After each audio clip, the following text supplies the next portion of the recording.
12 తెలుగు మాసాలలో వైశాఖ మాసం రెండవది మరియు అత్యంత పవిత్రమైనది. వైశాఖ మాసానికి అధిదేవత శ్రీ మహావిష్ణువు. అందుకే దీనిని మాధవ మాసం అంటారు. నమాధవ సమో మాసో అంటే వైశాఖ మాసంతో సమానమైన మాసం లేదని పురాణాలు చెప్తున్నాయి. ఈ మాసంలో విష్ణు సహస్రనామ పారాయణ, పురుష సూక్తం పఠించటం విశేష ఫలితాలను ఇస్తాయి.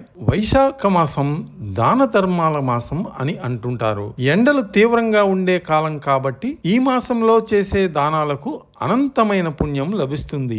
జలదానం, దాహంతో ఉన్నవారికి మంచినీరు అందించటం, చలివేంద్రాలు ఏర్పాటు చేయటం వంటివి అత్యంత పుణ్యకార్యాలుగా భావించబడుతున్నాయి. విసనకర్ర దానం, ఎండవేడి నుండి ఉపశమనం కోసం విసనకర్రలను దానం చేస్తారు. పాదరక్షల దానం, చెప్పులు లేని వారికి పాదరక్షలు దానం చేయటం వల్ల నరక బాధలు తప్పుతాయని నమ్మకం. ఉదకుంభ దానం, పెరుగు లేదా బెల్లం కలిపిన నీటితో ఉన్న పాత్రను లేదా కుండను దానం చేయటం ఈ మాసంలో ఒక విశిష్ట సాంప్రదాయంగా ఉంది.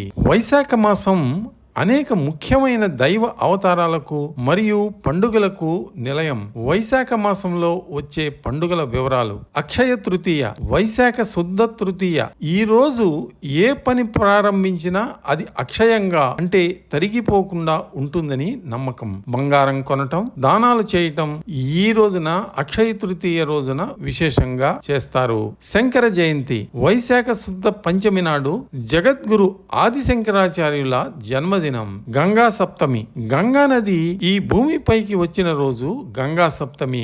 నృసింహ జయంతి, వైశాఖ శుద్ధ చతుర్దశి నాడు స్వామి హిరణ్యకశిపుని సంహరించటానికి నృసింహ రూపంలో అవతరించారు. వైశాఖ పౌర్ణమి, బుద్ధ పౌర్ణమి అని కూడా అంటారు. గౌతమ బుద్ధుని జననం, జ్ఞానోదయం మరియు నిర్యాణం ఈ రోజే జరిగాయి. దీనిని మహావైశాఖి అని కూడా అంటారు. ఈ మాసంలో సూర్యోదయానికి ముందే నదీ స్నానం లేదా సముద్ర స్నానం లేదా స్నానం చేయటం వల్ల సకల పాపాలు తొలగుతాయి. ఏకభుక్తం, రోజుకు ఒక పూట మాత్రమే భోజనం చేసి ఆధ్యాత్మిక చింతనలో గడపటం శ్రేయస్కరం. దీపారాధన, సాయంత్రం వేళ ఆకాశ దీపం లేదా తులసికోట వద్ద దీపం వెలిగించటం శుభప్రదం. వైశాఖ మాసంలో సత్యనారాయణ స్వామి వ్రతం చేసుకోవటం అత్యంత ఫలప్రదం. చాలా మంది ఈ మాసంలోనే అన్నవరం వెళ్లి స్వామివారిని దర్శించుకుంటారు. వైశాఖ మాసం అంటే కేవలం పండుగలు మాత్రమే కాదు, తోటి జీవుల దాహాన్ని, ఆకలిని తీర్చి పుణ్యాన్ని మూటకట్టుకునే